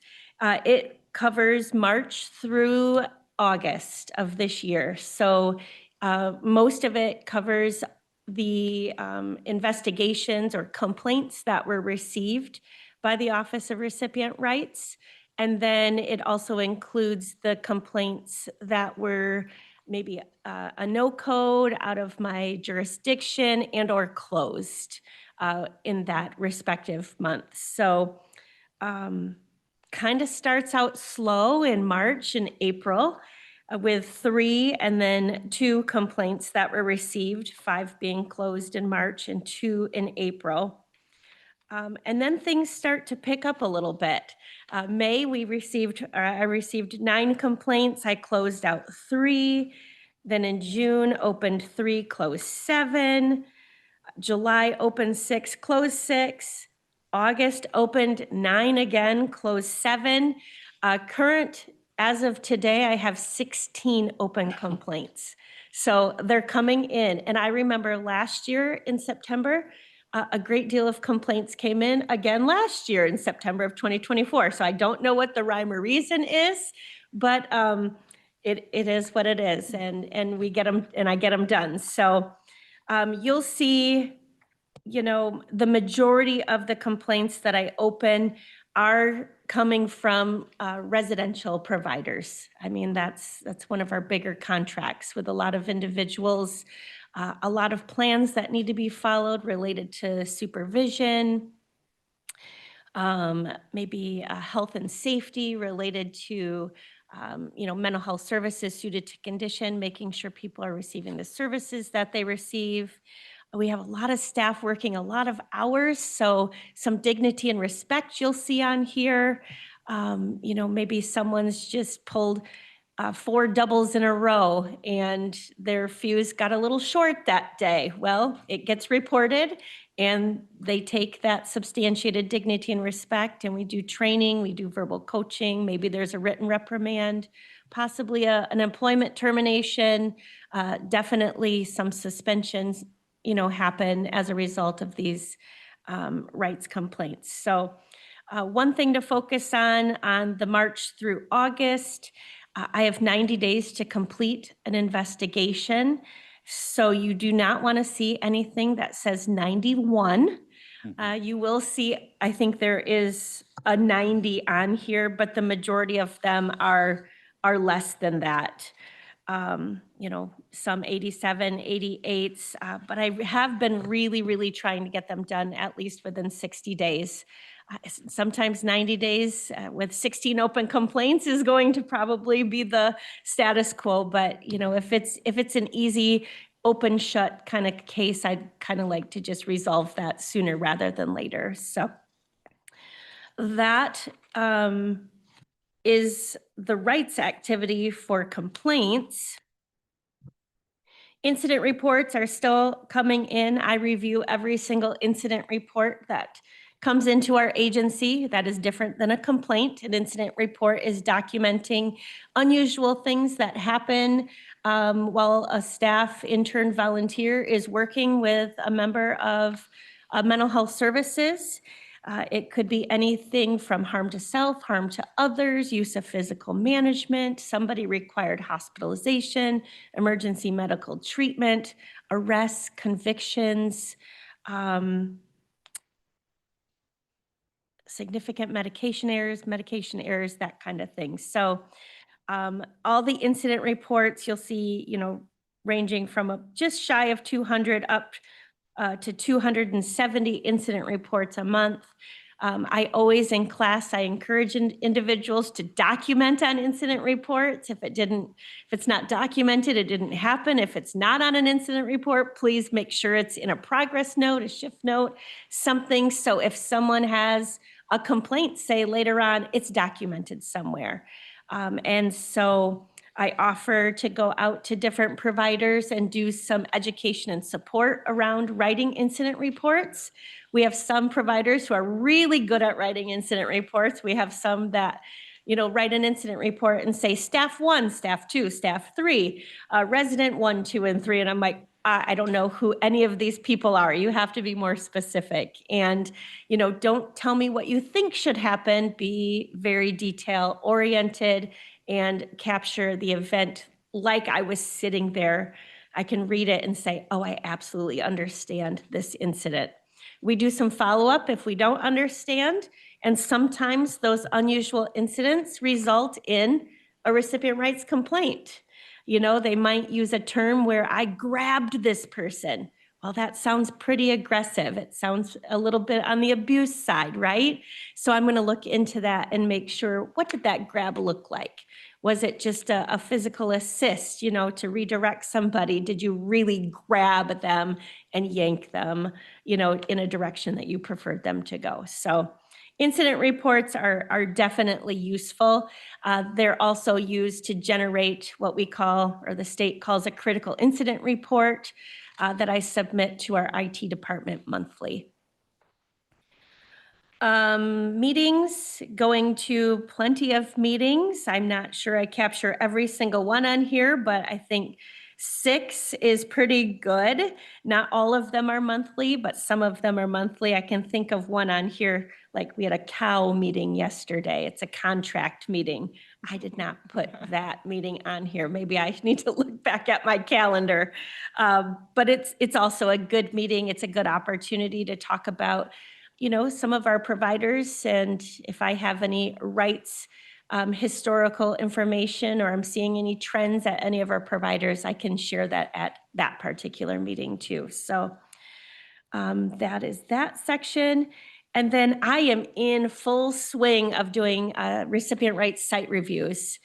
I think coming up into October is one of my bigger months. Let's see, August is one of my bigger months. Somehow I got to figure out how to maybe scoot some of my August to April or March or May or something. I can't make them later, but I could do them sooner to be in compliance. So I do know, like I've had a few this month. I try not to do a lot of site visits in September. Last week I was gone to a week-long recipient rights annual conference. And that's a long time to be gone, but it's where I can get the required continuing education credits that is required by contract with the MDHHS ORR. It was a great week. It was a good week of learning. It was a good week of refreshing. It was a good week of collaboration with people who do the same thing that I do from 45 other community mental health service providers. And then there's also some of our hospital staff that are represented there. So it's a good opportunity to network, put faces with names, and make sure we're all, yeah, okay, I'm on the right track, or I've been doing this for 19 years. Okay, I still have energy and you know, interest in this field, and people, it's really nice because people can learn from you, and then you can learn from the new staff also. I visited Howland Hospital. That is my hospital assigned to me to review annually. So you'll see the licensed psychiatric hospital. Howland Hospital is mine. It's in our catchment area. And I also visit the partial hospitalization program while I'm there as well.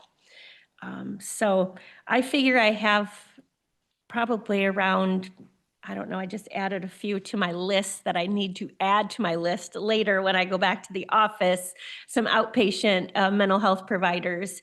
But I probably do around, I don't know, 80 to 90 site visits the year too. And then I share them with everyone within our region, and then anyone else who would ask me potentially for a site visit. I just reached out to Van Buren today for one of their site visits. There's a home in their catchment area that they have someone at. And instead of me driving there for 10 minutes doing my site visit and coming back, I just say, hey, can you share this with me? And it's pretty good reciprocity.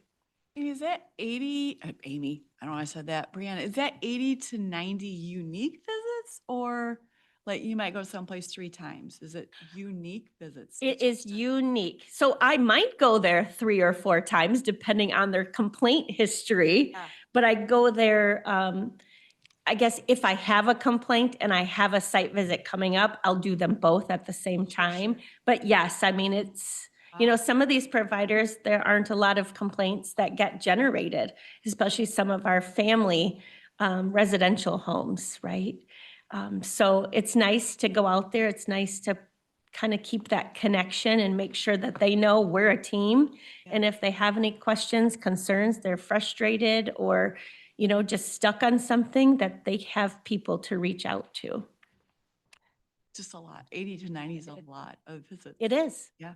It is. I used to do foster home licensing and complaints, and I can't believe the volume that you have by yourself. So Yeah, yeah. I know there's been conversation about that, and Me too. right. I know, I go home and I'm like, oh my goodness, I have this many complaints. And I'm like, but I'll do it. You know, it's just, I don't know if it's my personality, I'll get them done. I'll do them well. Yeah. Yeah, it's amazing. And yes, it is too much. I know, but and I keep talking to the director of rights at the state, and I'm saying to her, a week-long conference is way too long.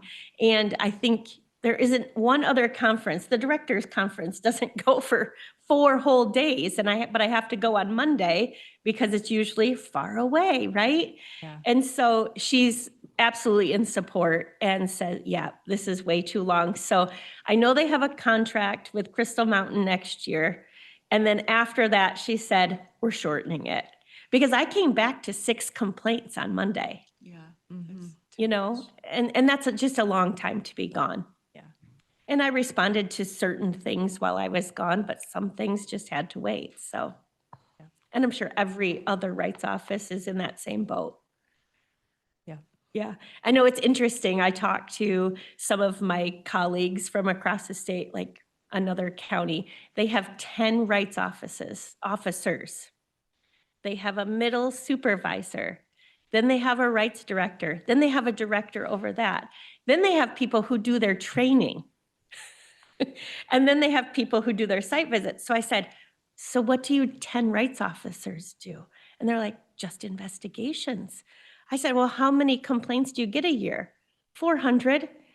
I said, so that's 40 per person? Wow. Like, how could you not get that done? And well, I have 12 open right now. Okay, you can do it. So it's interesting to hear because every county's funded differently and runs differently. And so I think, okay, I can do this, but yeah. And it's not just an investigation, it's in a collaboration with the provider as well. Absolutely. And that's the art of it, isn't it? Yeah, yeah. And, I think like yesterday I had to talk to a young man who is newer to one of our contractual providers, been doing what he's been doing for a few years. Every provider runs differently. And I have to ask him some pretty hard questions, but I also want him to feel comfortable to speak freely to me.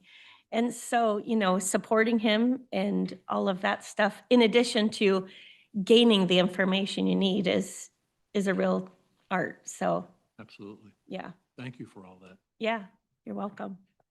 And then, I forgot, I also teach rights class twice a month. That's the last page. And so you'll see just a running number of staff that I've trained throughout the fiscal year. And then we have an online recipient rights update that is done. Some people coming to the face-to-face class is sometimes not doable because they can't fit it in within the 30 days that they're required upon hire. So then we ask them to do the online training through Improving MI Practices. It's not ideal. It's a really hard training. I hear people are having to take it over and over. The test is really difficult. I'm told that the state has redone this training and the new modules will be launched October 1st, so in a few days. So hopefully that'll make it a little easier for some people that can't get into the face-to-face training to successfully pass that virtual class, because that is an acceptable class to take. Matt Postma, our trainer at CMH, told me, I think I taught Wednesday, he said, oh, yeah, I had a conversation with a provider. And I said, he said, you can send them through the Improving MI Practices training. And the provider said, oh, nope, we only send them through Brianna's training. And I was like, oh no, who's that? Because there is something you can get that's different in person versus just that virtual training. Not only can you ask questions, but you it's different. It's different.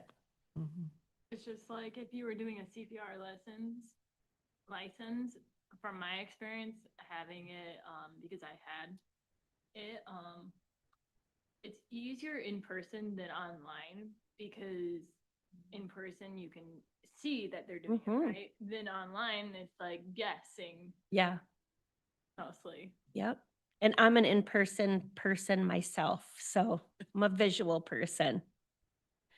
Does anybody have any questions about this non-quarterly report? longer quarterly report. No. So I would just say, go ahead and move on. Okay. All right, then you have just a quick summary of the semi-annual report that was submitted at the end of June. It's a requirement that MDHHS ORR has for all of us. We have to submit the semi-annual and the annual. The annual report is what you actually have a motion for. This one is just no motion needed. It's just for your information. You'll see, October through March, there were 25 allegations that were received. So 24 were investigated, one was outside my jurisdiction or no code. 42% are substantiated. I thought that was kind of fascinating. It was kind of a nice added thing to the semi-annual report. A previous director now works for MDHHS ORR, and he has improved this process. And so he has the CMH background, but now he has to kind of satisfy the state too. And he's done amazing simplifying things and making things make better sense for all of us. All right. Were there any questions on that report? No? Okay. All right, let's move on to the rights policies. All right. So as usual, I have our attachment B that says all the standards that I have to make sure these policies have in them. So I went through this standard for all of these policies. Everything is in here. Nothing has changed from last year. So the only thing that will change after this meeting is the date that we reviewed this policy. But I did not make any changes to any of the policies. I kept them the same. Nothing has changed about rights, complaints, appeals. I am hopeful to send the confidentiality and disclosure policy. It meets all the elements required by MDHHS ORR, but I'm hoping, once we have, if our corporate counsel stays the same or changes, I'm hopeful that I can send this policy to them, because in the past, like this is years ago, Greg Rappley, when he was our corporation counsel, he would review this policy also and add some county information in a way as the county's privacy officer. So I'm hopeful that we'll be able, maybe Doug Vanesson or someone can review this policy maybe next year. Fingerprinting, photographs, audio tapes, use of one-way glasses, the same. Treatment by spiritual means has not changed. Personal property and funds also unchanged. Resident labor and dignity and respect and accommodations. The only thing I can say about accommodations is I'm not exactly sure this is a completely recipient rights policy. I think it's a CARF, recipient rights, like a whole different level. So I have been talking to our compliance department, Kristen Hennings, and this potentially, it could stay in the rights section, but I think it needs to be beefed up a little bit with, it doesn't talk about like the language requirements, like what grade level things need to be at, et cetera. And I know those are CARF requirements. So I think there are things we can add to this and either keep it in rights or move it to a different section.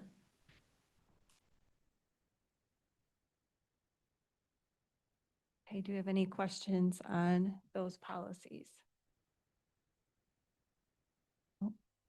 Okay, so next we have D, training, code protected rights. Yeah, I just figured since we are we have some new faces in here, some returning faces.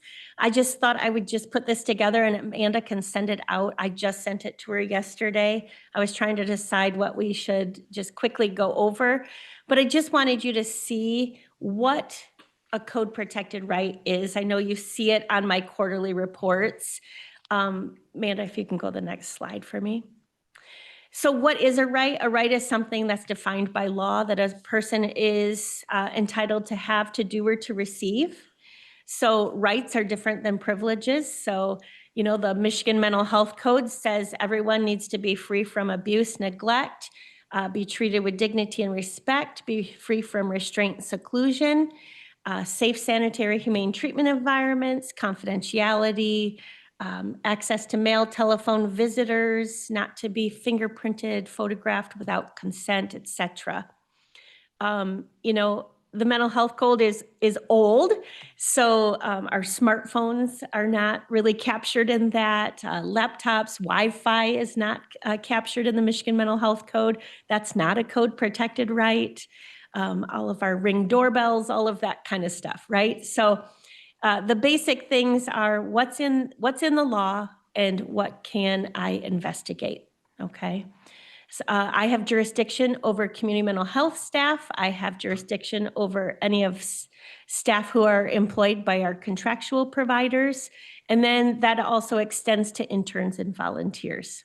So when I have someone who calls me up and says, I'm really mad at my guardian, and it is their 3 sisters, I do not have jurisdiction over that individual's 3 sisters. So you go to the next one. And then this just comes from the Michigan Department of Health and Human Services Office of Recipient Rights.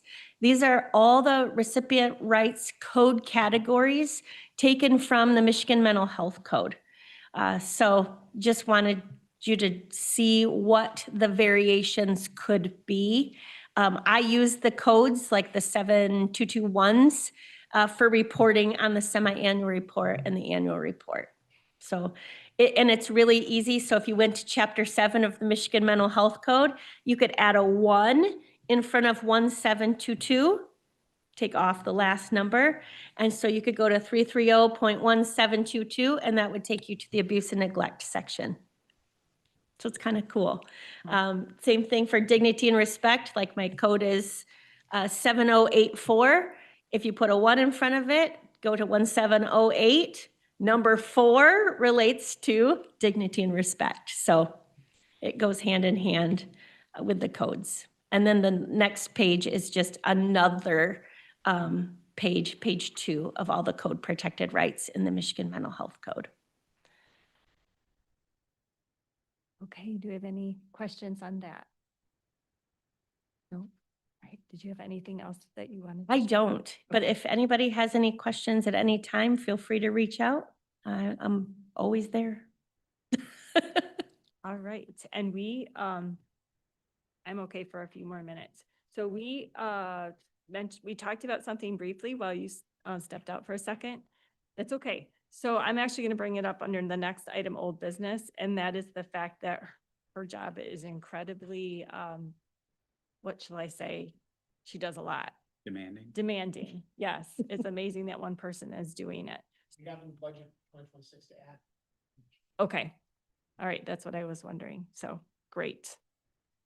All right, so next we are at public comment. Is there anyone here who would like to make a public comment? Oh, we've got one. Rosalie Austin, City of Holland again.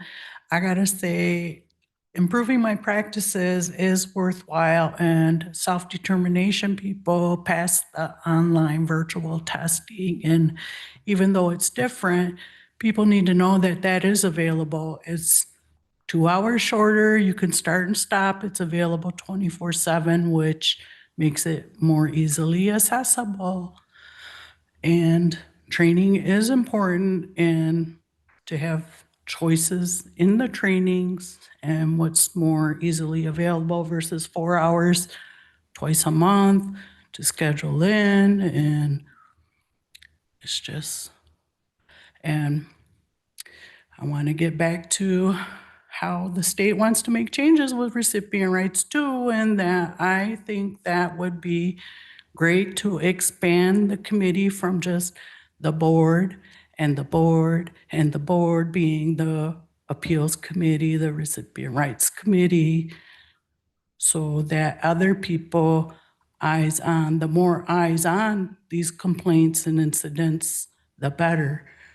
That how it overlaps also with the LARA and the APS, the police, all partnering together on these investigations, but they don't always agree on that. But something is happening when there's complaints, and a lot of it goes unsubstantiated, and the poor outcomes that happen from these complaints, I don't feel are addressed appropriately. That things keep happening, becomes common occurrence, and I worry about the desensitization of the same people seeing the same thing. That's what happened with Willowbrook. It was normalized to them. Day in, day out, that's what they lived and saw, so it became acceptable to them. That I don't want to see that happen again anymore, and that we all have room for improvement. Thanks. Thank you. Do we have any other comments?